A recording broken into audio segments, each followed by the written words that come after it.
ರಾಷ್ಟ್ರೀಯ ಹಿಂದೂ ಜಾಗರಣ ವೇದಿಕೆ ಆಯೋಜಿಸಿದಂತಹ ಸಾರ್ವಜನಿಕ ಗಣೇಶೋತ್ಸವ ಕಾರ್ಯಕ್ರಮದ ಈ ಸಭೆ ವಿಘ್ನ ವಿನಾಯಕ ಗಣೇಶನಿಗೆ ವಂದಿಸುತ್ತಾ ನಮ್ಮೆಲ್ಲ ಗುರುಗಳನ್ನು ನೆನೆಸುತ್ತಾ ಪೂಜ್ಯ ಗುರುಗಳಾದಂತಹ ಶ್ರೀ ನಿತ್ಯಾನಂದ ಗುರುಗಳ ಪಾದಾರವಿಂದಗಳಿಗೆ ನಮಸ್ಕರಿಸ್ತಾ ಈ ಹೋರಾಟದ ಈ ಕಾರ್ಯಕ್ರಮದ ಕಾರಣೀಭೂತರಾದಂತಹ ನಮ್ಮೆಲ್ಲ ನಾಯಕರು ಮಾರ್ಗದರ್ಶಕರಾದಂತಹ ಶ್ರೀಯುತ ಮಹೇಶ್ ಶೆಟ್ಟಿ ತಿಮ್ರೋಡಿ ಅವರೇ, ಈಗ ತಾನೇ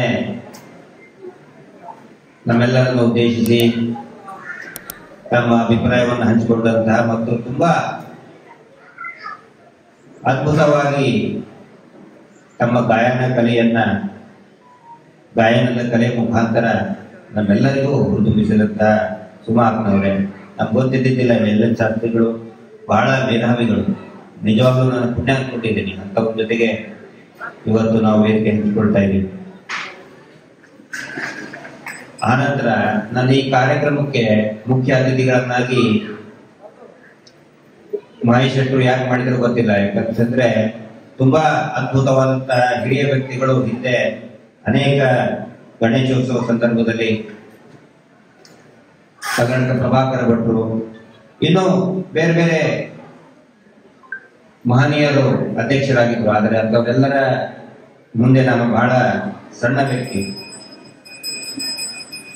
ಹೀಗಾಗಿ ಈ ಕಾರ್ಯಕ್ರಮವನ್ನ ಆಯೋಜಿಸಿದವರಿಗೆ ನಾನು ವಂದನೆಯನ್ನು ಸಲ್ಲಿಸ್ತಾ ಇದ್ದೇನೆ. ಮತ್ತು ಇನ್ನೊಬ್ಬ ಇವತ್ತಿನ ಗೌರವಾಧ್ಯಕ್ಷ ವಹಿಸಿಕೊಂಡಂತವ್ರು ಕಳೆದ 5 ವರ್ಷದಿಂದ ಸಾಕಷ್ಟು ಅವರಿಗೆ ದೈಹಿಕವಾಗಿ ತೊಂದರೆ ಆದರೂ ಕೂಡ ಈ ಹೋರಾಟದ ಜೊತೆಗೆ ಗಣೇಶೋತ್ಸವದಲ್ಲಿ ಭಾಗಿಯಾಗಿದ್ದಾರೆ. ಅವರೇ ನಮಗೆ ಒಂದು ಸ್ಫೂರ್ತಿಯಾಗಿದ್ದಾರೆ.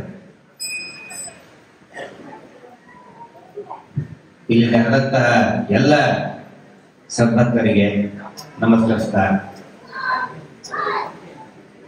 ಇದು ಇವತ್ತಿನ ಕಾರ್ಯಕ್ರಮ ನಮ್ಮನ್ನ ಮುಖ್ಯ ಅತಿಥಿಯಾಗಿ ಅಂತ ಹೇಳಿದಾಗಿಂತರ ಯೋಚನೆ ಮಾಡ್ತಿದ್ದೆ ಏನಂತ ಮಾತಾಡಬೇಕು ಅಂತ. ಯಾಕಂದ್ರೆ ಕಳೆದ 1 ವರ್ಷದಿಂದ ಹೋರಾಟದಲ್ಲಿ ನಾವು ಗುರುತಿಸ್ಕೊಂಡವ್ರು. ಇವತ್ತು ಗಣೇಶೋತ್ಸವನ ಆ ಕಾರ್ಯಕ್ರಮ ಇದೆ. ಏನಂತ ಮಾತಾಡೋದು? ಸೌಜನ್ಯ ಹೋರಾಟದ ಬಗ್ಗೆ ಮಾತಾಡಬಾರ್ದು ಅಂತ ಹೇಳಿ ಏನ್ ತಂದಿದ್ದಾರೆ? ಕೋರ್ಟ್ ಇಂದ ಸ್ಟೇ ತಂದಿದ್ದಾರೆ ಅಲ್ವಾ? ಸೌಜನ್ಯ ಹೋರಾಟದ ಬಗ್ಗೆ ಮಾತಾಡಬಾರ್ದು. ಅದಕ್ಕೆ ನಾನು ಏನ್ ಮಾಡಿದ್ದೀನಿ, ಗಣೇಶನ ಬಗ್ಗೆ ಮಾತಾಡ್ತೀನಿ. ಅದಕ್ಕೆ ಸ್ಟೇ ಇಲ್ಲಲ್ಲ. ಗಣಪತಿ ಬಗ್ಗೆ ಮಾತಾಡಬಾರ್ದು ಅಂತ ಏನಾದ್ರು ಹೈಕೋರ್ಟ್ ಸ್ಟೇ ಬಂದಿದೆ ಸರ್? ತಮ್ಮಂದ್ರೆ ಬರ್ತಾರೋ ತಗೊಂಡು ಬರ್ತಾರೆ. ಯಾಕಂದ್ರೆ ವ್ಯಾಪಾರಿಗಳಲ್ಲ, ಅವ್ರ ವ್ಯಾಪಾರ ಇಷ್ಟೇ, ಅವ್ರ ವ್ಯಾಪಾರ ಇಷ್ಟೇ. ಅವ್ರ ಅಂಗಡಿ ವ್ಯಾಪಾರ ಆಗೋದಕ್ಕೆ ಏನೇನ್ ಬೇಕೋ ಎಲ್ಲವನ್ನೂ ಕೂಡ ಮಾಡ್ತಾರೆ. ಆದ್ರೆ ವಿಚಿತ್ರ ನೋಡಿ, ಗಮನಿಸಿ ನೀವು ಕೂಡ, ನಾನು ಗಮನಿಸಿದ್ದನ್ನ ನಿಮ್ ಮುಂದೆ ಹೇಳ್ತಾ ಇದ್ದೇನೆ.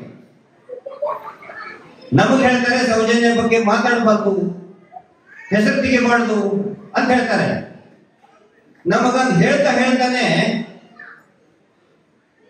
ಅವ್ರ ಆದೇಶ ಮಾಡಿಸ್ಬೇಕಾದ್ರೆ ಅವ್ರು ಬರಿಬೇಕಲ್ಲ, ಸೌಜನ್ಯ ಅಂತ ಬರಿಬೇಕಾನೆ. ಕೋರ್ಟಿಗೆ ಅವ್ರ ವಕೀಲರು ಬರಿಬೇಕಾನೆ, ಸೌಜನ್ಯ ಅಂತ ಬರಿಬೇಕು. ಅವರು ಜಾಸ್ತಿ ಬರೀತಾ ಇದ್ದಾರೆ. ನಮ್ಗೆ ನೋಟಿಸ್ ಬರ್ತಾ ಇದೆ ಪ್ರಸನ್ನಕ್ಕನಿಗೆ, ನಮಗೆ ಎಲ್ಲ ಹೋರಾಟಗಾರರಿಗೆ, ವಿಠ್ಠಲಗೌಡರಿಗೆ, ಮಹೇಶ್ ಶೆಟ್ಟರಿಗೆ, ಎಲ್ಲಾ ಇದರಲ್ಲಿನೂ ಸೌಜನ್ಯ ಸೌಜನ್ಯ ಸೌಜನ್ಯ ಸೌಜನ್ಯ ಅವರೇ ಜಾಸ್ತಿ ಬರೀತಾ ಇದ್ದಾರೆ. ದೇವ್ರ ಹಂಗ್ ಮಾಡಕ್ ಆಗ್ತದದು. ಪೊಲೀಸರಿಗೆ ಕೆಲಸ ಏನು? ಲಾ ಅಂಡ್ ಆರ್ಡರ್ ಮೇಂಟೈನ್ ಮಾಡೋದು, ಕಳ್ಳ ಕಾಕರ್ ನಡಿಬೇಕು. ಈಗ ಕಳೆದ 1-2 ತಿಂಗಳಿಂದ ಅವ್ರು ಏನು ಮಾಡ್ತಾ ಇಲ್ಲ. ರಸ್ತೆಯಲ್ಲಿ ಹೋಗ್ಬೇಕಾದ್ರೆ ಸೌಜನ್ಯ ಫೋಟೋ ಇಲ್ಲ, ಸೌಜನ್ಯ ಹೆಸರು ಬರ್ತಾ ಇದ್ದಾರ, ಬರೀ ಅದೇ ಎಲ್ಲರ ತಲೆಯಲ್ಲಿ ಸೌಜನ್ಯ ತುಂಬಿಟ್ಬಿಟ್ಟಿದೆ. ನಮ್ಮ ಬಾಯಿ ಮುಚ್ಚಕ್ ಹೋಗಿ ಪಾಪ ಪೊಲೀಸರ ತಲೆ ಬರೀ ಸೌಜನ್ಯನೇ ತುಂಬಿಟ್ಟಿದೆ. ಎಲ್ಲರೂ ಬಂದ್ಬಿಟ್ಟಿದೆ. ಕೋರ್ಟ್ ನೋಡ್ರಿ, ಬೋರ್ಡ್ ಹಾಕಿದಾರೆ, ಬರೀ ಇದೇ ನೋಡ್ತಾ ಇದ್ದಾರೆ. ಎಲ್ಲರೂ ಸೌಜನ್ಯನೇ. ಗ್ರಾಮ ಪಂಚಾಯತಿಯವರು ಅದೇ ಮಾಡ್ತಾ ಇದ್ದಾರೆ. ಪಿಡಿಒ ಕೆಲಸನೂ ಅದೇ. ಅವ್ರು ಮಾಡ್ಬೇಕಾಗಿರೋ ಕೆಲಸನೇ ಮಾಡ್ತಾ ಇಲ್ಲ. ಮಂದಿ ಪರ್ಮಿಷನ್ ಸೌಜನ್ಯ ಹೆಸರು ಬರೀತಿದ್ದಾರೆ. ಎಲ್ಲರ ತಲೆಯಲ್ಲೂ ಸೌಜನ್ಯ. ವಿಶೇಷವಾಗಿ ಏನ್ ನೀವು ಅತ್ಯಾಚಾರಿಗಳಿದಾರಲ್ಲ, ಅವ್ರ ಕನಸಿನಲ್ಲಿ ಸೌಜನ್ಯ ಬಂದು ಕಾಡ್ತಾ ಇದ್ದಾರೆ. ಅದಕ್ಕೆ ಸ್ಟೇ ತರಕ್ಕಾಗತ್ತಾ ಇವರು? ಸೌಜನ್ಯ ನಮ್ಮ ಕನಸಿನಲ್ಲಿ ಬರಬಾರ್ದು ಅಂತೇಳಿ ಹೈಕೋರ್ಟ್ ನಲ್ಲಿ ಏನಾದ್ರು ಸ್ಟೇ ತರಕ್ಕಾಗತ್ತಾ? ಇಲ್ಲ. ಇವರು ಬಹಳ ಅಂದ್ರೆ ಒಂದು ಸ್ವಲ್ಪ ದಿನ ಮೋಡ ನಮ್ಮ ಮುಂದೆ ತರಬಹುದು.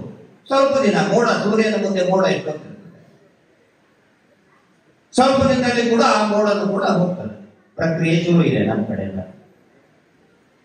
ಹೀಗಾಗಿ ನಾನಿವತ್ತು ಬರೀ ನಮ್ಮ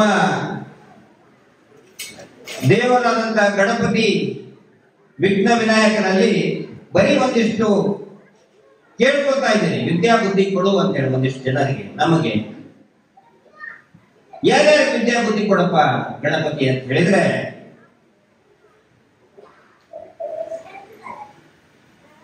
ಈಗೇನಾಗಿದೆ, ಅನೇಕ ಜನ, ಅನೇಕ ಅನ್ನೋಕ್ಕಿಂತ ಒಂದಿಷ್ಟು ಈ ಫೇಸ್ಬುಕ್ ಅಲ್ಲೇ ಇಲ್ಲೇ ಆನಂತರ ಒಂದಿಷ್ಟು ನಾಯಕರುಗಳು,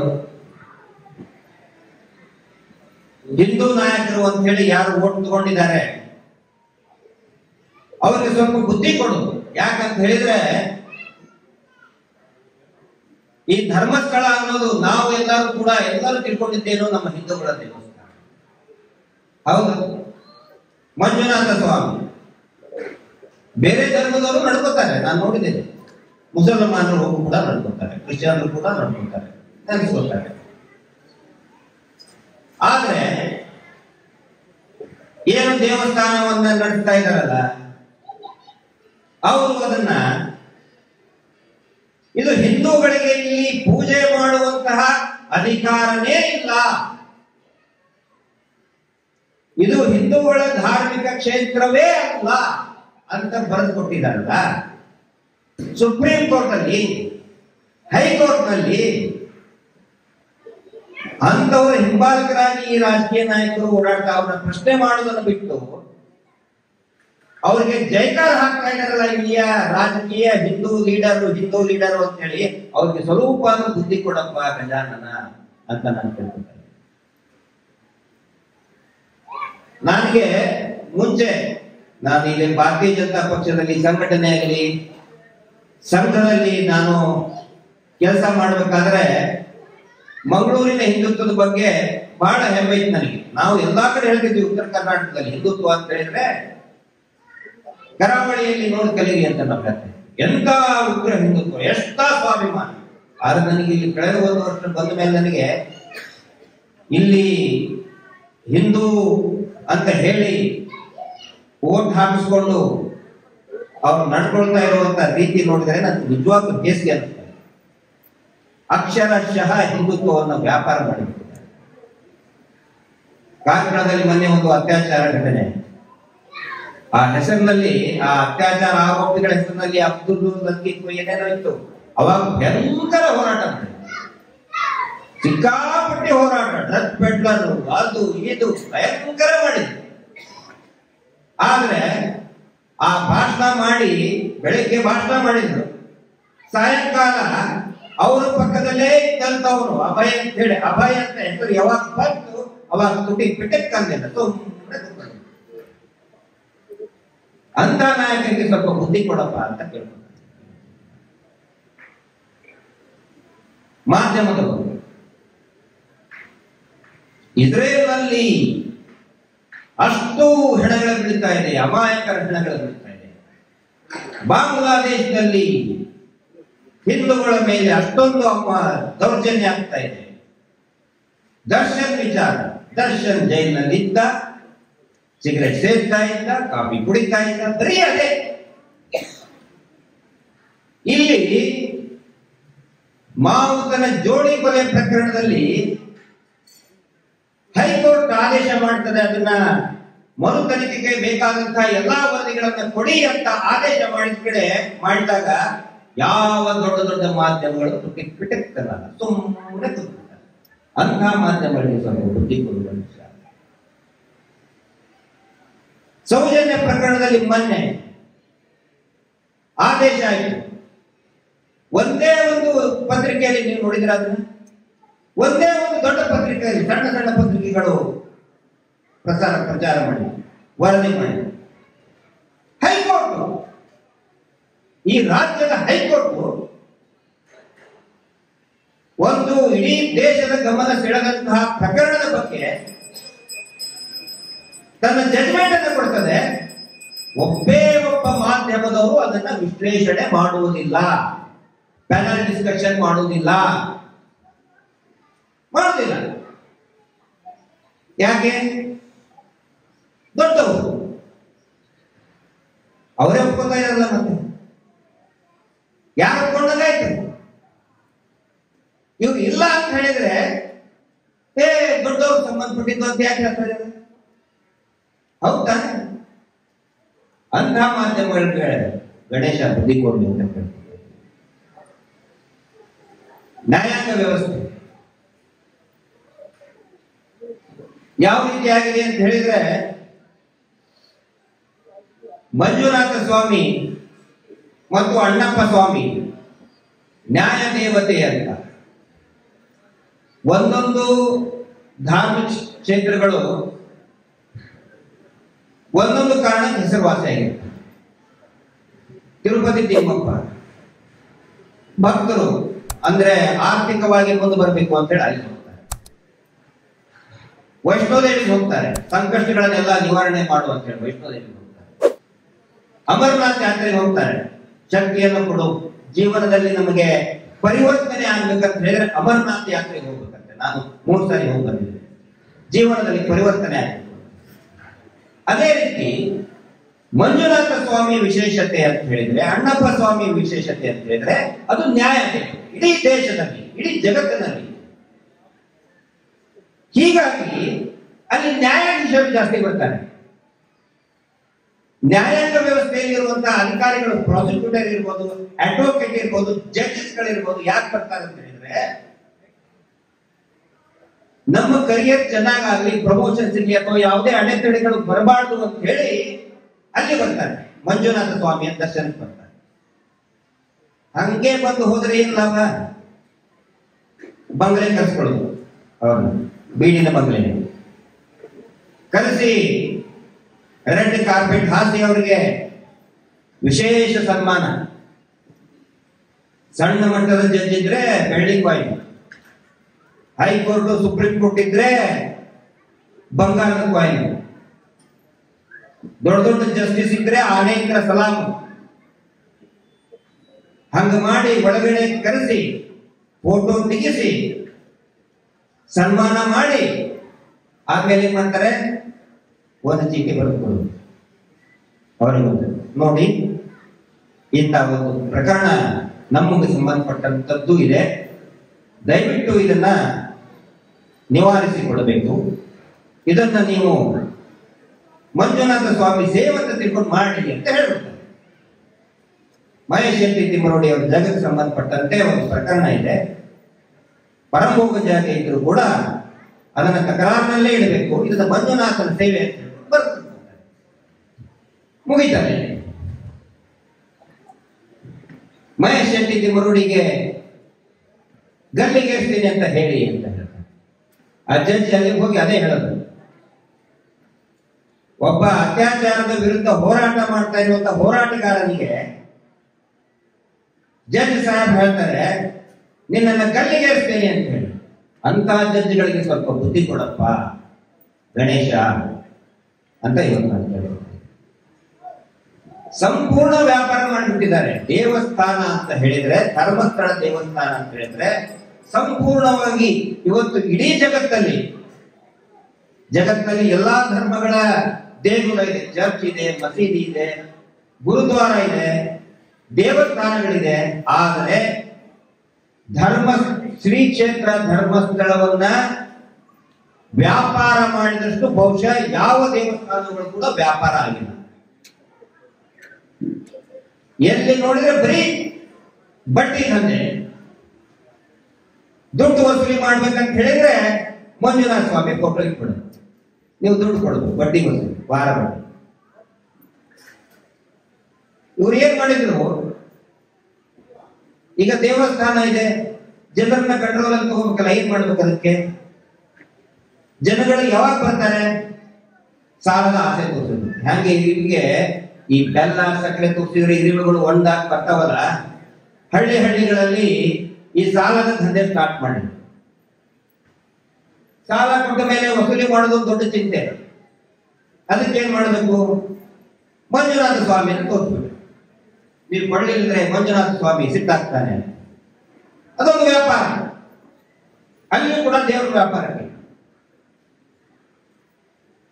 ಆದ್ರೆ ಸರ್ಕಾರ ಯಾವಾಗ, ಈಗಲ್ಲ, 1971ರಲ್ಲಿನೇ, ಈಗಿಂದ ಹೇಳ್ತಾ ಇಲ್ಲ, 1971ರಲ್ಲಿನೇ ಇಷ್ಟೊಂದು ಸಂಖ್ಯೆಯಲ್ಲಿ ಭಕ್ತರು ಬರ್ತಾರೆ ಧರ್ಮಸ್ಥಳಕ್ಕೆ ಅಂತ ಹೇಳಿ ಆಗಿನ ಮೈಸೂರು ಪ್ರಾಂತದ ಎಂಡೋಮೆಂಟ್ ಕಮಿಷನರ್ ಬರೀತಾರೆ, ಈ ದೇವಸ್ಥಾನ ಎಂಡೋಮೆಂಟ್ ಆಕ್ಟ್ ಒಳಗಡೆ ಬರಬೇಕು ಅಂತ ಹೇಳಕ್ಕೆ ಇವರೇ ಹೇಳ್ತಾರೆ, ಇಲ್ಲ ಇದು ಹಿಂದೂ ಎಂಡೋಮೆಂಟ್ ಆಕ್ಟ್ ಅಲ್ಲಿ ಬರಬೇಕಂತ ಹೇಳಿದ್ರೆ ಅದು ಹಿಂದೂ ಆಗಿರ್ಬೇಕು ದೇವಸ್ಥಾನ.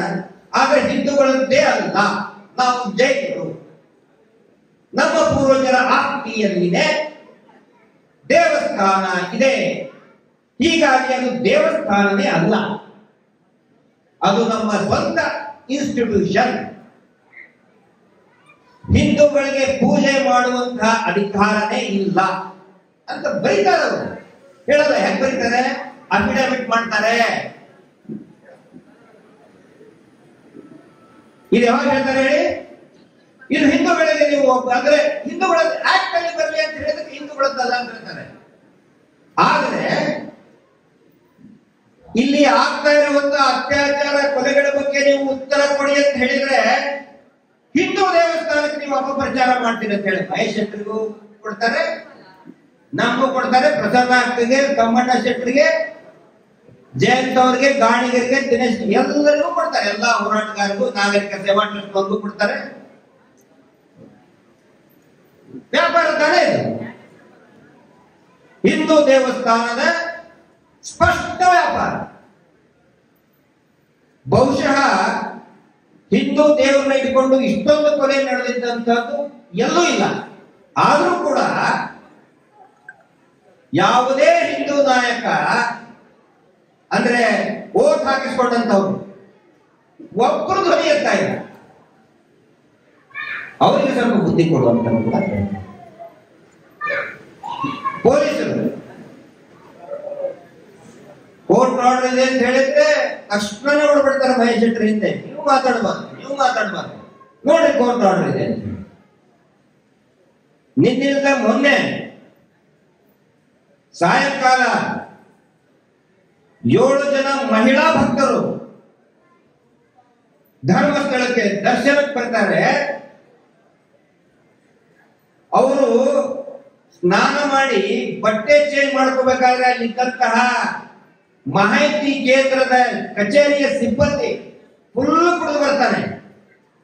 ಬಟ್ಟೆ ಚೇಂಜ್ ನಾವು ಹೇಳಕ್ ಕೂಡ ನಮ್ಗೆ ಒಂಥರ ನಾಚಿಕೆ ಮುಜುಗರ.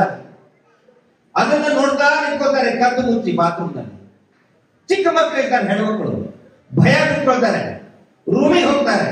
ಆದ್ರೂ ಈ ಸಿಬ್ಬಂದಿ ಬರಲ್ಲ, ಬಿಡಲ್ಲ, ರೂಮ್ ಗಾಡಿಗೆ ಹೋಗ್ತಾರೆ. ರೂಮ್ ಮುಂದೆ ನಿಂತ್ಕೊಳ್ತಾಳೆ, ಹೋಗೋಣ ಹೆಣ್ಮಕ್ಳಿದ್ದೀವಿ, ಏಯ್ ನಿನ್ ಕೆಲಸ ನೀನ್ ಮಾಡುವಂತ. ಮೊನ್ನೆ ಆಗಿದೆ, ಅವ್ರು ಪ್ರಶ್ನೆ ಮಾಡಿದ್ದಕ್ಕೆ 7 ಜನ ಹೆಣ್ಮಕ್ಳಿಗೆ ಸಿಕ್ಕಾಪಟ್ಟೆ ಹೊಡಿತಾರೆ ಕುಡ್ಕೊಂಡು. ಪೊಲೀಸರು ಬರ್ತಾರೆ, ಹಿಡ್ಕೊಂಡು ಹೋಗ್ತಾರೆ, ಬಿಟ್ಟು ಕಳಿಸ್ಬಿಡ್ತಾರೆ. ಕುಡ್ಕೊಂಡು ಯಾಕೆ ಹೇಳ್ತಾ ಇದ್ದೀನಿ ಅಂತ ಹೇಳಿದ್ರೆ, ಮದ್ಯವರ್ಜನ ಶಿಬಿರ ಮಾಡ್ತಾರಲ್ಲ ಇವರು, ಇಡೀ ಊರು ತುಂಬಾ, ರಾಜ್ಯ ತುಂಬಾ ಮದ್ಯವರ್ಜನ ಶಿಬಿರ. ಧರ್ಮಸ್ಥಳ ಮಂಜುನಾಥ ಸ್ವಾಮಿ ಹೆಸರಿನ ಮಧ್ಯವರ್ಜನ ಶಿಬಿರ, ಅಲ್ಲೂ ವ್ಯಾಪಾರ.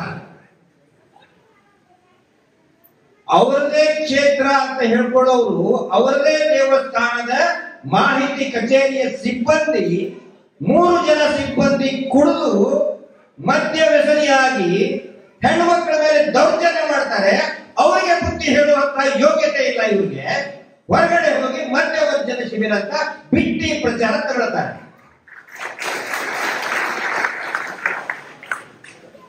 ಅಂಥವ್ರಿಗೆ ಮಾಧ್ಯಮದವರು ತಿಂಗಳ ಒಂದೊಂದು ಪ್ರಶಸ್ತಿ, ಆ ಪ್ರಶಸ್ತಿ ಈ ಪ್ರಶಸ್ತಿ.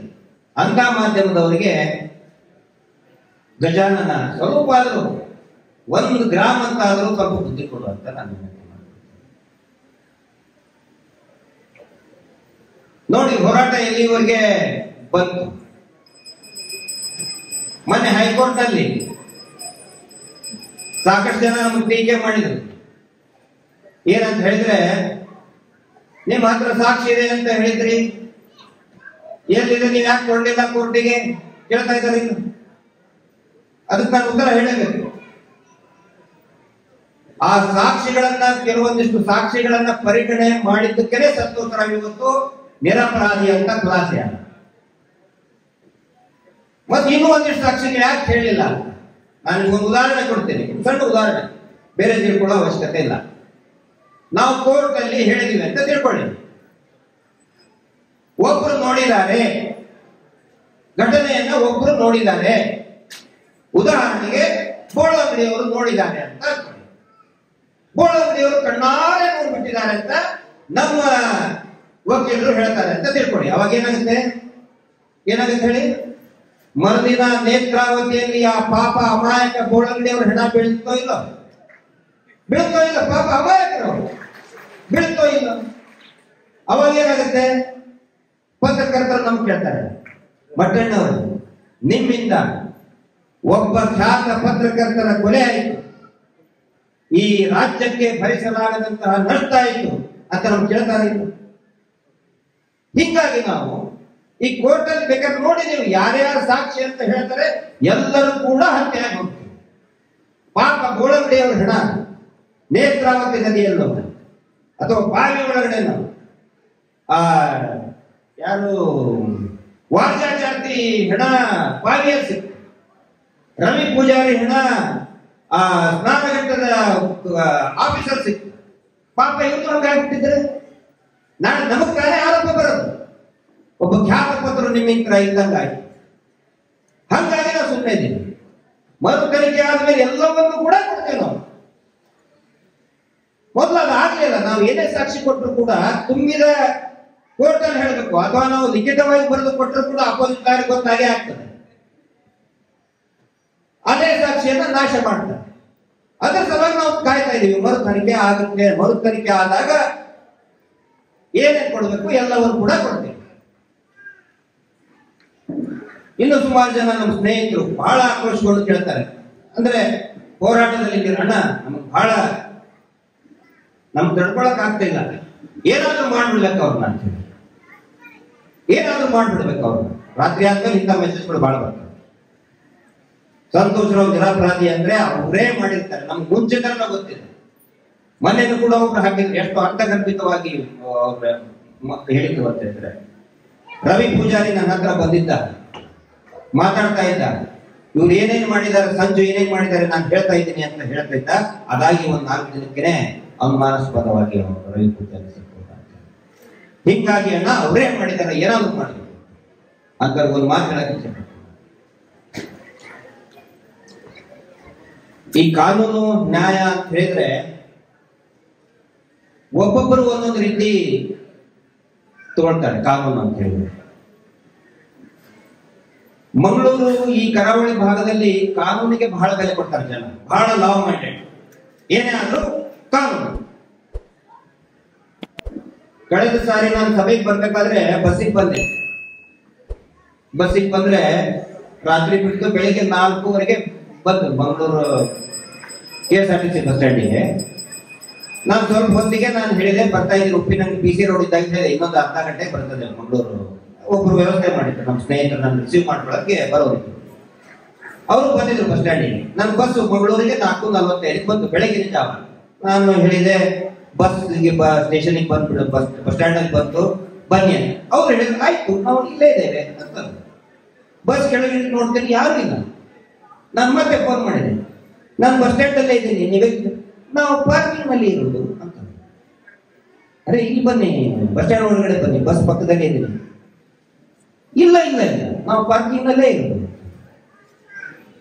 ಅಲ್ಲ, ಯಾರು ಇಲ್ಲ, ಇಲ್ಲಿ ಸೆಕ್ಯೂರಿಟಿ ಇಲ್ಲ, ಜನಗಳು ಇಲ್ಲ, ಬೇರೆ ಯಾವ ವೆಹಿಕಲ್ ಬರ್ತಾ ಇಲ್ಲ, ಬೆಳಗ್ಗೆ 4:30 5 ಗಂಟೆ ಆಗಿದೆ, ಇಲ್ಲ ಇಲ್ಲ, ನಾವು ಪಾರ್ಕಿಂಗ್ ನಲ್ಲೇ ಇರೋದು, ನೀವು ಪಾರ್ಕಿಂಗ್ ನಲ್ಲೇ ಬನ್ನಿ ಅಂದ್ರೆ ರೂಲ್ಸ್ ಆಗಿದೆ. ನಾನು ಶಿವ, ನಾವು ಹುಬ್ಬಳ್ಳಿ ಧಾರವಾಡ ಗುಲ್ಬರ್ಗಕ್ಕೆ ಏನಾದ್ರು ಅಲ್ಲಿ ಬಸ್ ಸ್ಟ್ಯಾಂಡಿಗೆ ಹೋದ್ರೆ ನಮ್ಮ ಹುಡುಗರು ಡೈರೆಕ್ಟ್ ಸೀದಾ ಬಸ್ ಎಲ್ಲಿರ್ತದೆ ಅದ್ರ ಪಕ್ಕನೇ ಗಾಡಿ ನಮ್ಗೆ ಬರ್ಬೇಕಾದ್ರೆ. ಆದ್ರೆ ಇಲ್ಲಿ ಅಂದ್ರೆ ಕಾನೂನು ಅಷ್ಟು ಬೆಲೆ ಕೊಡ್ತಾರೆ. ನಮ್ ಕಡೆ ಹಾಕಲ್ಲ. ನಮ್ ಕಡೆ ಯಾರಾದ್ರೂ ಒಬ್ರು ಹೊಡೆದ್ರೆ ಅಂತ ಹೇಳಿ ಒಂದು ಕಪಾಳ ಹೊಡೆದ ತಕ್ಷಣ ಇನ್ನೊಂದು ಕಪಾಳ ಹೊಡೆದು ಬಿಡ್ತಾರೆ, ಮುಗಿತಾನೆ. ಫಾಸ್ಟ್ ಟ್ರ್ಯಾಕ್ ಕೋರ್ಟ್, ದೊಡ್ಡ ಫಾಸ್ಟ್ ಟ್ರ್ಯಾಕ್ ಕೋರ್ಟ್ ಏನಾಗಿದ್ರೆ ನಮ್ಮ ಉತ್ತರ ಕರ್ನಾಟಕ. ಇಲ್ಲೇನಾದ್ರೂ ಹೊಡೆದ್ಬಿಟ್ರೆ ನೀನ್ ಯಾಕೆ ಹೊಡೆದೆ, ಆ ತರ ಕಾನೂನು ಇದೆಯಾ, ನಿನ್ ಮೇಲೆ ಕೇಸ್ ಮಾಡ್ತಾನೆ ಅಂತ ಹೇಳ್ತಾರೆ. ಅಲ್ಲಿ ಹಂಗಲ್ಲ, ಒಂದ್ ಕಪಾಳ ಹೊಡೆದ್ರೆ ಇನ್ನೊಂದು ಕಪಾಳ ಕ್ರಪ ಅಂತ ಹೊಡೆದ್ಬಿಡ್ತು, ಮುಗಿತಾನೆ. ಅಂದ್ರೆ ಕೆಲವೊಬ್ರು ನಮ್ಗೆ ಹೇಳ್ತಾರೆ, ನಾವ್ ಯಾವ ಅರ್ಥದಲ್ಲಿ ಇದನ್ನ ಹೇಳ್ತಾ ಇದೀನಿ ಅಂತ ಹೇಳಿದ್ರೆ, ಈ ಪ್ರಕರಣದಲ್ಲಿ ಕೂಡ ಈ ನಾನು ಗುಲ್ಬರ್ಗಕ್ಕೆ ಹೋದಾಗ ನಾನು ಬಹಳಷ್ಟು ಜನ ನಮ್ಮ ಸ್ನೇಹಿತರು ಕೇಳ್ತಾರೆ, ಸರಿ ಯಾಕೆ ಇಷ್ಟೊಂದು ಹೋರಾಟ ಮಾಡ್ತಾರೆ ಅವರು, ಮಂಗಳೂರು ಕಡೆ ಜನ ನೋಡ್ತೇವೆ ಯೂಟ್ಯೂಬ್ ಒಳಗೆ ಎಷ್ಟೋ ಸಾವಿರಾರು ಜನ ಸೇರ್ತಾರೆ. ಅತ್ಯಾಚಾರ ಮಾಡಿದ್ರೆ ನಮ್ಗೆ ಹೇಳ್ರಿ, ಅವ್ರ ಮೇಲೆ ಒಂದು ದಿನ ಸಾಕು ನಮಗೆ ಅಂತ ಹೇಳ್ತಾರೆ, ಒಂದೇ ದಿನದಲ್ಲಿ ಮುಗಿಸ್ಬಿಡ್ತೀವಿ ನಾವು ಅಂತ ಹೇಳ್ತಾರೆ. ನಮ್ ಕಡೆ ಆ ಪದ್ಧತಿ ಇಲ್ಲ. ಅತ್ಯಾಚಾರ ಆಗಿದ್ರೆ, ಯಾರಾದ್ರೂ ನಿರಂತರವಾಗಿ ಅತ್ಯಾಚಾರ ಮಾಡ್ತಾ ಇದ್ದಾರೆ ಅಂತ ಹೇಳಿದ್ರೆ ಮುಗಿದೋಗ್ತದೆ. ಉದಾಹರಣೆಗಳ ಸಮೇತ ನಾನು ಹೇಳ್ತೇನೆ. ಬಿಜಾಪುರದಲ್ಲಿ ಅವರ ತಾಯಿ ಮೇಲೆ ಅತ್ಯಾಚಾರ ಮಾಡಿದ ಅಂತ ಹೇಳಿದ ಒಬ್ಬ ಊರಿನಲ್ಲಿ ದೊಡ್ಡ ಸಾಹುಕಾರ ಇದ್ದ. ತಾಯಿ ಮೇಲೆ ಅತ್ಯಾಚಾರ ಮಾಡಿದಕ್ಕೆ ಒಂದು ಮಗ ಏನ್ ಮಾಡ್ತಾನೆ, ಅವನು ರುಂಡ ಕತ್ತರಿಸಿ ಆ ರುಂಡವನ್ನ ಚೀಲಲ್ಲಿ ಹಾಕೊಂಡು ಪೊಲೀಸ್ ಸ್ಟೇಷನ್ ಬಂದು ಪೊಲೀಸ್ ಠಾಣೆ ಟೇಬಲ್ ಮೇಲೆ ಇರ್ತಾನೆ, ನಾನೇ ಕೊಂದಿದ್ದವ್ ಹಿಂಗ್ ಹಿಂಗ್ ಹೇಳಿ ಹಿಂಗ್ ಮಾಡ್ಕೊಂಡು ಹೇಳ್ತಾನೆ. ಸ್ಟ್ರೈಕಿಂಗ್ ಮಾಡೋದಿಲ್ಲ ನಮ್ ಕಡೆ. ನಮ್ ಕಡೆ ಕಾನೂನು ಹಂಗೆ. ಆದ್ರೆ ಈ ಘಟನೆ ಏನು ನಡೆದಿದೆ, ಯಾರು ನನ್ ಮೆಸೇಜ್ ಮಾಡ್ತಾ ಇದ್ದಾರೆ, ಮೈಶೆಟ್ಟರ್ ಬೆಳೆದಿರ್ತಾರೆ, ಅಣ್ಣ ಹಂಗ್ ಮಾಡ್ಬಿಡಲ್ಲ, ಹಿಂಗ್ ಮಾಡ್ಬಿಡಲ್ಲ. ಆದರೆ ಈ ಪ್ರಕರಣ ಏನಿದೆ ಬರೀ ಒಂದು ಪ್ರಕರಣ ಅಲ್ಲ, ಸೌಜನ್ಯ ಪ್ರಕರಣ ಅಲ್ಲ, ಅದರ ಜೊತೆಗೆ 100 ಹೆಣ್ಣುಮಕ್ಕಳನ್ನ ಆ ತರ ಮಾಡಿದ್ದಾರೆ. ದೇವರನ್ನ ವ್ಯಾಪಾರಕ್ಕೋಸ್ಕರ ಬಳಸ್ಕೊಂಡಿದ್ದಾರೆ. ಯಾರು ನೀವು ದಣಿ ದಣಿ ಅಂತ ಕರಿತೀರಲ್ಲ, 1,000 ರಾಜಕಾರಣಿಗಳಿಗೆ ಸಮ. 1,000 ರಾಜಕಾರಣಿಗಳಿಗೆ ಇರುವಂತಹ ಕುತಂತ್ರ ಬುದ್ಧಿ ಏನಿರ್ತದಲ್ಲ, ಆ ಕುತಂತ್ರ ಬುದ್ಧಿ ಇವರಿಗಿದೆ. 1,00,000 ಜನ ವ್ಯಾಪಾರಸ್ಥರು ಏನಿದ್ದಾರೆ, ಆ ಬುದ್ಧಿ ಅವರಿಗಿದೆ. ಇಡೀ ರಾಜ್ಯದಲ್ಲಿ ಎಲ್ಲಾ ದೇಶದಲ್ಲಿ ಕೂಡ ಅವರ ಬೇರುಗಳನ್ನ ಬಿಟ್ಟುಬಿಟ್ಟಿದ್ದಾರೆ. ಹೀಗಾಗಿ ನಾವು ಇನ್ನೊಂದು ಅಪರಾಧ ಮಾಡಿ ಹೋರಾಟ ಮಾಡೋದಕ್ಕಾಗುದಿಲ್ಲ. ಆ ತರ ಏನಾದ್ರೂ ನಾವು ಹಿಂಸೆಗೆ ಕೈ ಹಾಕಿದ್ರೆ ಏನಾಗುತ್ತೆ ಹೇಳಿ? ನಮ್ಮದೇನಂತಾರೆ, ಯಾರು ನಮ್ಮನ್ನು ಹೋರಾಟಗಾರರು ಅಂತ ಹೇಳೋದಿಲ್ಲ, ನ್ಯಾಯದ ಹೋರಾಟ ಅಂತ ಹೇಳೋದಿಲ್ಲ. ಇದು ಇನ್ನೊಂದು ಅಪರಾಧ ಆಗುತ್ತೆ ಇಷ್ಟೇ. ಇನ್ನೊಂದು ಅಪರಾಧ ಮಾಡೋದು ನಮ್ಮ ಉದ್ದೇಶ ಅಲ್ಲ. ಅದಕ್ಕೆ ನಾನು ಎಲ್ಲರೂ ಹೇಳ್ತಾ ಇದ್ದೇನೆ, ಅವ್ರನ್ನೇನೋ ಮಾಡಿಬಿಟ್ಟು ಇನ್ನೊಂದು ಅಪರಾಧ ಮಾಡೋದು ಬೇಡ. ನ್ಯಾಯದ ದಾರಿಗೆ ಕಡೆ ಹೋಗುತ್ತೆ. ನ್ಯಾಯದ ಮುಖಾಂತರವೇ ಅವರನ್ನ ನಾವು ಬೆಕ್ಕನೆ ಮಾಡಬೇಕು. ಅದು ನಿಜವಾದ ಹೋರಾಟ, ಅದು ನಿಜವಾದ ಜಯ. ಖಂಡಿತ ನ್ಯಾಯ ಸಿಕ್ಕೇ ಸಿಗುತ್ತೆ. ನಮ್ಮ ಅನಿಲ್ ಹತ್ರ ಮಾತಾಡ್ಬೇಕಾದ್ರೆ ಹೇಳಿದ್ರು, ಬಹಳ ಒಂದು ಸೂಕ್ಷ್ಮವಾದ ಒಂದು ಮಾತು ಹೇಳಿದ್ರು. ಏನದು, ಶ್ರೀಕೃಷ್ಣ ಅನ್ಯಾಯ ಅಧರ್ಮ ಆದಾಗ ಬಂದೇ ಬರ್ತಾನೆ ಅಂತ ಹೇಳಿ, ಧರ್ಮ ಸಂಸ್ಥಾಪನಾರ್ಥಾಯ ಸಂಭವಾಮಿ ಯುಗೆ ಯುಗೆ ಅಂತ ಹೇಳಿದ್ರು. ಮೊನ್ನೆ ನಮ್ಮ ಬಸವದಳದ, ಉತ್ತರ ಕರ್ನಾಟಕದ ಬಸವದಳದ ಸಂಚಾಲಕರು ಒಂದು ಅರ್ಥಪೂರ್ಣವಾದಂತಹ ಮಾತು ಹೇಳಿದ್ರು ನನಗೆ, ಸೌಜನ್ಯ ಹೋರಾಟಕ್ಕೆ ಸಂಬಂಧಪಟ್ಟಂತೆ. ಶ್ರೀಕೃಷ್ಣ ಬಂದೇ ಬರ್ತಾನೆ. ಯಾವ ರೂಪದಲ್ಲಿ ಬರ್ತಾನೆ? ಏನೋ VIP ಆಗಿ ಬರುವುದಿಲ್ಲ. ಕಲಿಯುಗದಲ್ಲಿ ಶ್ರೀಕೃಷ್ಣ ಸಂಘಟನೆ ರೂಪದಲ್ಲಿ ಬರ್ತೀನಿ ಅಂತ ಹೇಳಿದ್ದಾರೆ. ಸಂಘಟನೆ, ಜನಸಾಮಾನ್ಯರ ಸಂಘಟನೆ ರೂಪದಲ್ಲಿ ನಾನು ಬರ್ತೇನೆ ಅಂತ ಹೇಳಿ. ಮುಂಜಾನೆ ಹೋರಾಟ ನೋಡಿ ನೀವು ಯಾರು ಬರ್ತಾ ಇದ್ದಾರೆ ಇದಕ್ಕೆ VIP ಬರ್ತಾ ಇದ್ದಾರ? ಆಟೋ ರಿಕ್ಷಾ ಡ್ರೈವರು, ಕೂಲಿ ಮಾಡೋರು, ಹೋಟೆಲ್ ಮಾಡಿದ್ರು, ಸಾಮಾನ್ಯ ವ್ಯಕ್ತಿಗಳು. ಶ್ರೀಕೃಷ್ಣ ಹೇಳಿದಾರೆ ಅದನ್ನ, ನಾನು ನ್ಯಾಯ ಕೊಡ್ಬೇಕಂತ ಹೇಳಿದ್ರೆ ಜನರ ರೂಪದಲ್ಲಿ ಬರ್ತೀನಿ, ಸಂಘಟನೆ ರೂಪದಲ್ಲಿ ಬರ್ತೀನಿ. ಈ ಧರ್ಮಸ್ಥಳದ ಶೋಷಣೆ ವಿರುದ್ಧ ಇವತ್ತು ಜನರೇ ಶ್ರೀಕೃಷ್ಣನ ರೂಪದಲ್ಲಿ ರಾಜ್ಯದ ಎಲ್ಲಾ ಕಡೆಯೂ ಸೇರ್ತಾ ಇದ್ದಾರೆ. ಅದು ಶ್ರೀಕೃಷ್ಣನ ನಿರ್ಣಯ. ಹೀಗಾಗಿ ನಾವು ಯಾವುದೇ ಅವಸರಕ್ಕೆ ಬಿದ್ದು ಏನೋ ಮಾಡಿ ದರ್ಶನ್ ಕೇಸಲ್ಲಿ ಏನಾಯ್ತು? ಒಬ್ಬ ರೇಣುಕಾ ಸ್ವಾಮಿ ಕೆಟ್ಟದ ಮೆಸೇಜ್ ಹಾಕಿದ, ಸ್ವಲ್ಪ ಬೈದ, ಇವನೇನ್ ಮಾಡಿದ? ಹೋಗಿ ಹೊಡೆದ. ಈಗ ವಿಲನ್ ಆಗಿದ್ಯಾರು? ಯಾರು ವಿಲನ್ ಆಗಿದ್ದು? ದರ್ಶನ ತಾನೆ. ಕಿತಾಪತಿ ಮಾಡಿದ್ಯಾರು? ರೇಣುಕಾ ಸ್ವಾಮಿ. ದರ್ಶನಿಗೆ ಬರೀ ಒಬ್ಬ ರೇಣುಕಾ ಸ್ವಾಮಿ. ಇವರು ನಮ್ಮ ಸುತ್ತ ನೂರಾರು ರೇಣುಕಾ ಸ್ವಾಮಿಗಳನ್ನು ಬಿಟ್ಬಿಟ್ಟಾರೆ. ದಿನಾ ಫೇಸ್ಬುಕ್ ಅಲ್ಲಿ ಕೆಟ್ಟದಾಗಿ ಬೈತಾರೆ. ನಮಗೆ, ನಮ್ಮ ಹೆಂಡತಿ ಮಕ್ಕಳಿಗೆ, ಮಹೇಶ್ ಶೆಟ್ಟರ್ ಫ್ಯಾಮಿಲಿ ಅವರಿಗೆ, ಪ್ರಸನ್ನಕ್ಕನಿಗೆ, ಸೌಜನ್ಯ ಕುಟುಂಬದವರಿಗೆ, ಪ್ರತಿಯೊಬ್ಬರಿಗೂ ಕೆಟ್ಟದಾಗಿ ಬರೀತಾರೆ ನೂರಾರು ರೇಣುಕಾ ಸ್ವಾಮಿಗಳು. ಆದ್ರೆ ನಾವು ದರ್ಶನ ಅಭಿಮಾನಿಗಳಲ್ಲ, ಗೊತ್ತಾ? ನಾವು ಮಹೇಶ್ ಶೆಟ್ಟಿ ತಿಮ್ರೋಡಿ ಅವರ ಅಭಿಮಾನಿ. ದರ್ಶನ ಅಭಿಮಾನಿಗಳು ಯಾರು ಅಂತ ಇದ್ದಾರೆ ನಿಮಗೆ? ನಾನು ದರ್ಶನ್, ನೀವಿಷ್ಟೇ ಅಲ್ಲ, ನಾನೇ ದರ್ಶನ ಅಭಿಮಾನಿ ಅಂತ ಹೇಳಿ ಕರೆದು ಸಾಮೂಹಿಕ ವಿವಾಹ ಮಾಡಿ ಕಳಿಸಿದ್ರು. 15 ದಿನಕ್ಕೆ ದರ್ಶನ್ ಜೈಲಿಗೆ ಹೋದ. ಪ್ರಸಾದದಿಂದ ದರ್ಶನ್ ಅಭಿಮಾನಿಗಳಲ್ಲ. ಎಷ್ಟೇ ಕೆಟ್ಟ ಬೈದರೂ ಕೂಡ ನಮಗೆ ತಾಳ್ಮೆಯನ್ನ ಕೊಡು, ನಮಗೆ ಸಹನೆಯನ್ನ ಕೊಡು ಅಂತ ಹೇಳಿ ಆ ಗಣೇಶನಿಗೆ ನಾನು ಕೇಳ್ಕೊಳ್ತೇನೆ. ಇದು ಕೂಡ ನಮಗೂ ಒಂದು ಪರೀಕ್ಷೆ. ನಮ್ಮ ಒಳಗಡೆ ಜಗಳ ಅಂತ ತಿಳಿಯೋದಕ್ಕೆ ಬಹಳಷ್ಟು ಪ್ರಯತ್ನ ಮಾಡಿದ್ರು, ಖರೀದಿ ಮಾಡೋದಕ್ಕೆ ಪ್ರಯತ್ನ ಪಟ್ಟರು,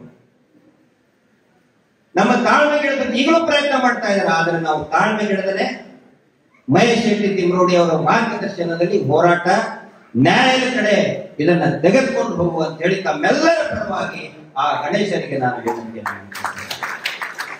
ಇಷ್ಟು ಹೇಳಿ ಇವತ್ತಿನ ಈ ಕಾರ್ಯಕ್ರಮ ಎಲ್ಲೂ ಕೂಡ ಕಟ್ಟಪ್ಪೇನಾದ್ರು ನಾನು ಮಾಡಿದ್ದ ಕಟ್ಟಿತ್ತು ಮಾಡಿಲ್ಲ ಯಾರು, ಯಾವುದೇ ಗಣೇಶನಿಗೆ ಕೇಳ್ಕೊಂಡಿದ್ದೀನಿ ಇಷ್ಟೇ. ಯಾರಾದ್ರೂ ಬೇಕಾದ್ರೆ ನೋಟಿಸ್ ಕಳಿಸಿದ್ರೆ ಕಳಿಸ್ಲಿ, ನೋಟಿಸಿಗೆ ನೋಡ್ರಿ ನಾವು ಗಣೇಶನಿಗೆ ವಿನಂತಿ ಮಾಡ್ಕೊಂಡಿದ್ದೀವಿ ಅಂತ ಹೇಳ್ತೀವಿ. ಇಷ್ಟು ಹೇಳಿ ಈ ಒಂದು ಕಾರ್ಯಕ್ರಮಕ್ಕೆ ನನ್ನ ಕರೆಸಿ ಮಾತನಾಡೋದಕ್ಕೆ ಅವಕಾಶ ಕೊಟ್ಟಂತ ತಮ್ಮೆಲ್ಲರಿಗೂ ಕೂಡ ಮತ್ತು ನಮ್ಮ ನಾಯಕರಾದಂತ ಮಹೇಶ್ ಶೆಟ್ಟಿ ತಿಮ್ರೋಡಿ ಅವರಿಗೆ ಸರ್ವರಿಗೂ ಕೂಡ ವಂದನೆಗಳನ್ನ ಹೇಳಿ ನನ್ನ ಮಾತನ್ನ ಮುಗಿಸ್ತಾ ಇದ್ದೀನಿ. ಸನಾತನ ಹಿಂದೂ ಧರ್ಮಕ್ಕೆ ಭಾರತ್ ಮಾತಾ ಕಿ.